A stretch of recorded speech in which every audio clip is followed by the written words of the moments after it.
जो इस कविता का शीर्षक है तोप है तोप, और ये जो कविता वीरेंद्र डंगवाल जी के द्वारा लिखी गई है।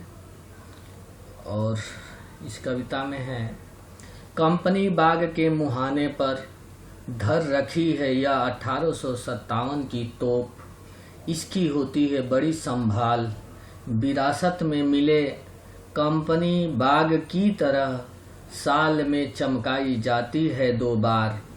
इसका मतलब है, इसमें कुछ कठिन शब्द हैं। मुहाने का मतलब होता है प्रवेश द्वार पर, धर रखी मतलब रखी गई है, संभाल कर मतलब देखभाल करते हुए, विरासत मतलब पूर्व पहले की पीढ़ियों से प्राप्त वस्तुएं। और इसमें प्रसंग हम लिखेंगे कि प्रस्तुत पंक्तियां हमारी हिंदी पाठ्य पुस्तक स्पर्श भाग 2 से ली गई हैं। इसके कवि वीरेंद्र डंगवाल हैं। इन पंक्तियों में कवि ने 1857 के प्रथम स्वतंत्रता संग्राम में इस्तेमाल की गई तोप का वर्णन किया है। और इस कविता का जो व्याख्या है, इसमें कवि कहते हैं कि यह जो 1857 की तोप आज कंपनी बाग के प्रवेश द्वार पर रखी गई है, इसकी बहुत देखभाल की जाती है। जिस तरह यह कंपनी बाग हमें विरासत में अंग्रेजों से मिला है, उसी तरह यह तोप भी हमें अंग्रेजों से ही विरासत में मिली है। जिस तरह कंपनी बाग की साल में 2 बार अच्छे से देखरेख की जाती है, उसी तरह इस तोप को भी साल में 2 बार चमकाया जाता है। और अगली पंक्ति में कवि कहते हैं कि सुबह शाम आते हैं कंपनी बाग में बहुत से सैलानी, उन्हें बताती है यह तोप कि मैं बड़ी जबर उड़ा दिए थे मैंने अच्छे अच्छे सुरमाओं के धज्जे अपने जमाने में। सैलानी का मतलब है दार्शनिक स्थलों पर आने वाले यात्री, जबर मतलब ताकतवर, सुरमाओं मतलब वीर, धज्जे मतलब चिथड़े कर देना। और इसमें प्रसंग में हम लिखेंगे, प्रस्तुत पंक्तियां हमारी हिंदी पाठ्य पुस्तक स्पर्श भाषा भाग 2 से ली गई है।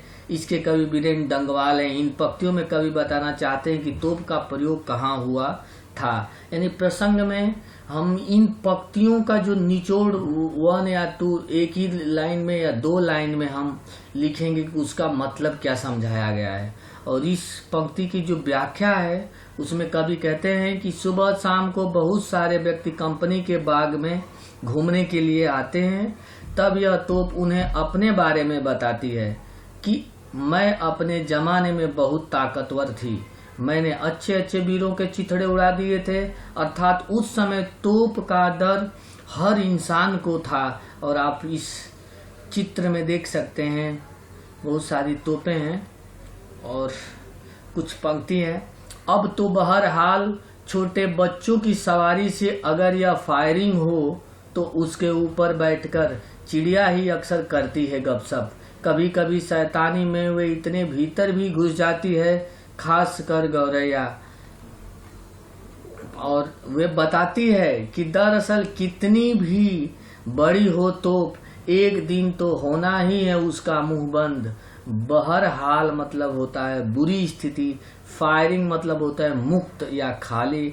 और इसमें प्रसंग में सेम वही लाइन लिखेंगे जो हमने प्रसंग में लिखा था पहले, सिर्फ इस पंक्ति का 1 या 2 अक्षर में, 1 या 2 लाइन में हम बस वर्णन करेंगे और व्याख्या में उसको पूरा विस्तार से लिखेंगे।